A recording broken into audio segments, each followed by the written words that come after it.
Good afternoon. Paul was an extraordinary man who had extraordinary experiences. In 2 Corinthians chapter 12, he tells us about, quote, someone who had an incredible experience of being transported to heaven, either physically or spiritually. When Paul says, I know a man, it's kind of like us saying, I have this friend, when we're actually talking about ourselves. Most likely, Paul didn't want to sound like he was bragging. There's a good chance that he had this experience during the 3 years he spent in the Arabian desert right after his conversion.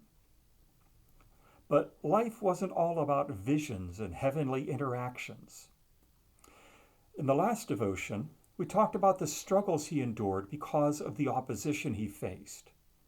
But Paul also suffered from some sort of affliction that he called a thorn in the flesh. Some Bible scholars think it might have been epilepsy, or perhaps that he had a speech impediment. The thorn in the flesh may have been an ongoing struggle with a particular sin. We simply don't know. And the specifics really don't make much of a difference for us right now. What matters is that Paul suffered, and it was a long-term affliction, not something that lasted a week or two. He asked God to take it away from him, but the Lord didn't. Paul had to continue to carry this burden for years. Instead of removing the affliction, the Lord sent Paul a message. My grace is sufficient for you. My power is made perfect in weakness. Paul got the point, and it changed his life. As long as he felt like he could handle anything, he didn't focus on the fact that he needed God. But when Paul could no longer ignore his weakness and need, God's strength and grace filled his life.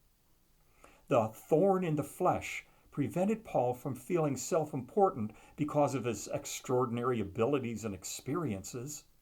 It forced him to recognize his complete reliance upon God. You are like Paul. You are an extraordinary person, and God has given you incredible abilities and experiences. So the danger for you, like Paul and every other human being, is to think that you can handle anything that life throws at you with poise and grace. And that's a lie. The thorn in your flesh that you receive reveals how ridiculous and absurd that lie is. When you face something that has knocked you down and you're too weak to carry it on your own, you have a choice. On the one hand, you can keep trying to handle on your own, convinced that if you just try a little bit harder, you can manage to get through it. My guess is you can figure out what the result of choosing this option will be. Eventually, you'll be crushed and destroyed. On the other hand, you could give up your attempts to handle things and let God's strength shine through your weakness. Sometimes we have to get out of the way in order to let God's power and grace take over. When Paul learned this lesson that the Lord offered to him, not only did he trust the Lord to give him the strength that he did not have, but he discovered that he could be happy as he faced the problems in his life. Each problem was a reminder for Paul that got him back on track in case he forgot the lesson. It was when Paul was weak that God's grace strengthened him. And there's that word grace again. God told Paul, my grace is sufficient for you. Grace is God's unlimited favor in our lives. Receiving God's grace has nothing to do with us and everything to do with God. God doesn't bestow his grace upon us because we earn it or deserve it.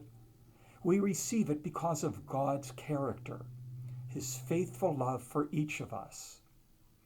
Grace is a blessing that he wants to give to us just because he wants to do it. And it is sufficient. It is everything we need. We don't need to add to grace or give God a hand with it. All we have to do is quit resisting his grace by trying to do things on our own. when we surrender ourselves to the Lord's grace, we trust that He will take care of the things that we never can, and He'll do it in ways we could never imagine. Would you pray with me, please? Lord, at various times in our lives, we face thorns in our flesh. They may be physical ailments, emotional or mental afflictions, struggles with relationships, or any other of the countless ways in life in which life can become almost unbearable for us. So, Lord, give us the courage not to try to bear up under it all, but instead to make room for your grace to flow into our lives. Amen. Thanks for joining me. We'll talk again later.